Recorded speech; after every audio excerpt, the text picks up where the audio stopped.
Fake గాళ్లకు నోటీసులు. తెలంగాణ పత్రికలో వచ్చినట్టు ఫేక్ క్లిప్స్, తప్పుడు రాతలతో జనాన్ని తప్పుదోవ పట్టించే కుట్ర. ప్రజల్లో విశ్వాసం చూరగొన్న తెలంగాణ పత్రికను టార్గెట్ చేసిన కేటుగాళ్లు. తెలంగాణ కథనాలపై జనంలో నమ్మకం. సంచలన కథనాలతో ప్రభుత్వానికి ముచ్చెమటలు. ప్రజా సమస్యలపై నిత్యం పోరాటం.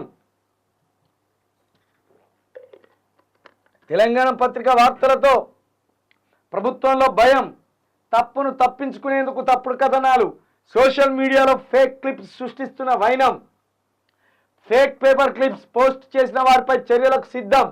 త్వరలోనే నోటీసులు పంపనున్న తెలంగాణ యాజమాన్యం. ఇగో ఇవే ఆ తప్పుడు క్లిప్స్. ఏంటంటే మెదక్ ఓటర్లకు బీఆర్ఎస్ బంపర్ ఆఫర్ అట.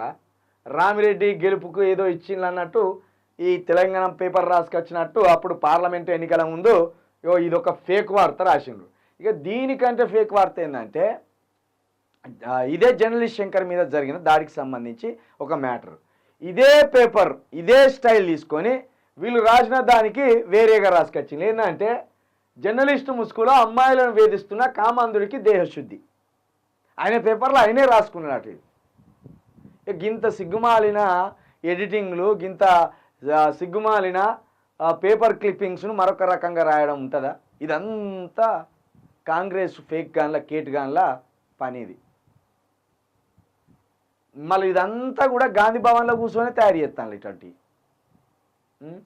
ఏమని రాసింది చూడు.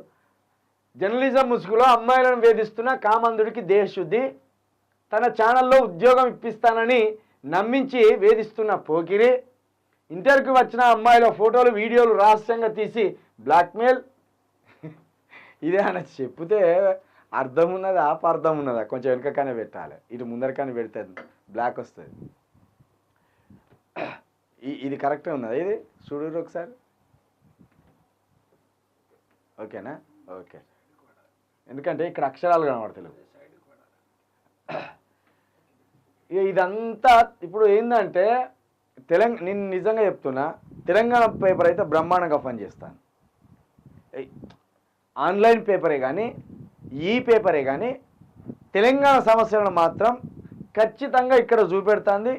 తెలంగాణలో ఏ మూలకు ఏ రైతు చచ్చిపోయినా, తెలంగాణలో ఏ మూలకు ఏ గురుకులం పాఠశాలలో విద్యార్థులు ఆత్మహత్య చేసుకున్నా, తెలంగాణలో ఏ మూలకు ఏ నిరుద్యోగి సమస్య కనిపించినా, తెలంగాణలో ఎక్కడ ఏ మూలకు ఏది కనబడ్డ సమస్య దాన్ని తీసుకొస్తాను, ఇక్కడ వేస్తాను, చూపెడతాను. మరి ఇది చాలా తక్కువ కాలంలో మంచి ఆదరణ పొందింది. తెలంగాణ ప్రజల విశ్వాసాన్ని చూరగొన్నది. వెలుగు పేపర్ కంటే, ఈనాడు పేపర్ కంటే, ఆంధ్రజ్యోతి పేపర్ కంటే నయం ఈ పేపర్. చెప్తానగా, జర్నలిస్టు శంకర్ ఇంత పెద్ద బాధ్యత నెత్తి మీద వేసుకొని తెలంగాణ ప్రజల కోసం ఇట్లా దాడికి గురై ఆఖరికి తెలంగాణ ఇష్యూలను చూపిస్తూ తను కామాంధ్రుడిగా చిత్రీకరించబడి, చూడు కామాంధ్రుడాట, 40 మంది 50 మంది 60 మందిని అత్యాచారాలు చేసి శవాలుగా మార్చి పూడ్చిపెట్టిన అన్నట్టు రాసుకొచ్చిండు. కామాంధ్రుడాట. పెద్ద పెద్ద ఛానళ్ళల్లో పనిచేసిండు. ఎక్కడ ఇంత చిన్న మరక లేదు. లేని మరకని తీసుకొచ్చి ఇట్లా అంటించి అమ్మాయిలను వేధిస్తేనే కొట్టిన కాడికి నమ్మించే ప్రయత్నం ఇది.